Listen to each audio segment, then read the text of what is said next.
Assalamu alaikum students, welcome to lecture 2 part 1। Last lecture में हमने two dimensional transformation को detail के साथ डिस्कस किया। इस लेक्चर के अंदर हम थ्री डायमेंशनल ट्रांसफॉर्मेशन को डिस्कस करेंगे जो कि बेसिकली टू डायमेंशनल ट्रांसफॉर्मेशन से जनरलाइज्ड की गई है। जैसा कि मैं आपको बता चुका हूँ कि टू डायमेंशनल ट्रांसफॉर्मेशन में दो कोऑर्डिनेट्स होते हैं, एक्स कोऑर्डिनेट एक्स एक्सिस पर, वाई कोऑर्डिनेट वाई एक्सिस पर।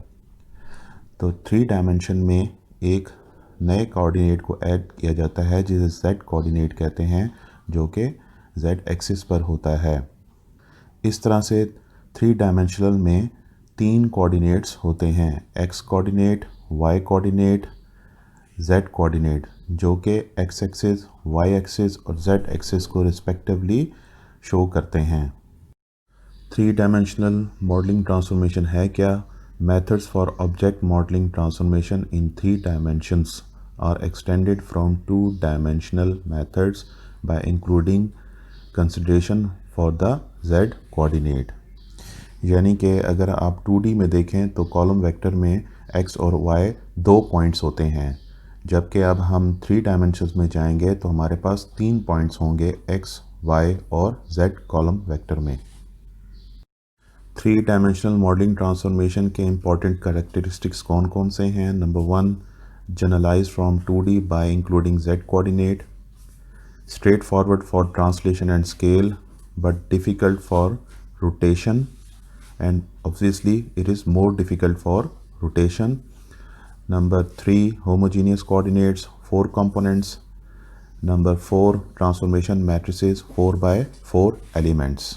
जैसा कि 2D ट्रांसफॉर्मेशन में हमने जब होमोजीनियस कोऑर्डिनेट 1 को ऐड किया था तो हमारी जो मैट्रिसेस थी वो उनकी डायमेंशन 3 by 3 हो गई थी। इसी तरह क्योंकि जब थ्री डायमेंशंस की बात करते हैं तो हमारे पास कोऑर्डिनेट्स की तादाद 3 है, एक्स, वाई और जेड। जब हम उसमें 1 को ऐड करेंगे तो मैट्रिसेस की डायमेंशन ऑब्वियसली 4 by 4 एलिमेंट्स होगी। इस स्लाइड पर आप 3D पॉइंट्स देख रहे हैं जो कि कॉलम वेक्टर में रिप्रेजेंट हो रहे हैं। We will consider point as column vectors. Thus, a typical point with coordinates x, y, z is represented as x, y, z। और अगर आप 2D को रिकॉल करें तो इस जगह पर z कोऑर्डिनेट मौजूद नहीं था, सिर्फ कॉलम वेक्टर में x और y कोऑर्डिनेट्स होते थे। इस स्लाइड पर आपको 3D पॉइंट्स होमोजीनियस कोऑर्डिनेट्स के साथ नज़र आ रहे हैं। A 3D point P is represented in homogeneous coordinates by a 4 dimensional vector P is equal to X, Y, Z 1। और 1 आपका होमोजीनियस कोऑर्डिनेट है और 1 को रखने का पर्पस हम लास्ट स्लाइड में डिस्कस कर चुके हैं कि अगर 1 को हम किसी भी कोऑर्डिनेट के साथ डिवाइड करें तो उससे उसके रिज़ल्ट पे कोई इफ़ेक्ट नहीं पड़ता। इसीलिए हम 1 को एज ए फोर्थ कोऑर्डिनेट लेते हैं ताकि होमोजीनियस ऑपरेशंस परफॉर्म हो सकें। यहाँ पर आपको 3D पॉइंट होमोजीनियस कोऑर्डिनेट्स के कुछ एडवांटेजेस आपको बताए जा रहे हैं। सबसे पहला एडवांटेज जो कि बड़ा इंपॉर्टेंट है, वी डोंट लूज़ एनीथिंग। और मेन एडवांटेज क्या है? It is easier to compose translation and rotation.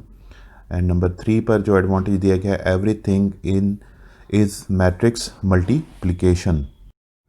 यहाँ पर आप 3D ट्रांसफॉर्मेशन की कंप्लीट मैट्रिक्स को देख रहे हैं और वो 4 by 4 की फॉर्म में रिप्रेजेंट हो रही है। A B C D E F G H I इसमें एलिमेंट्स हैं।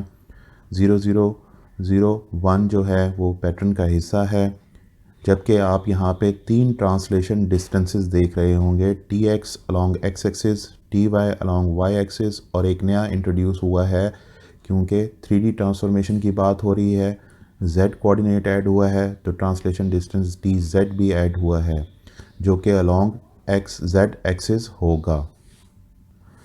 नेक्स्ट लेक्चर के पार्ट 2 में हम 3D transformation and so on discussion start करेंगे।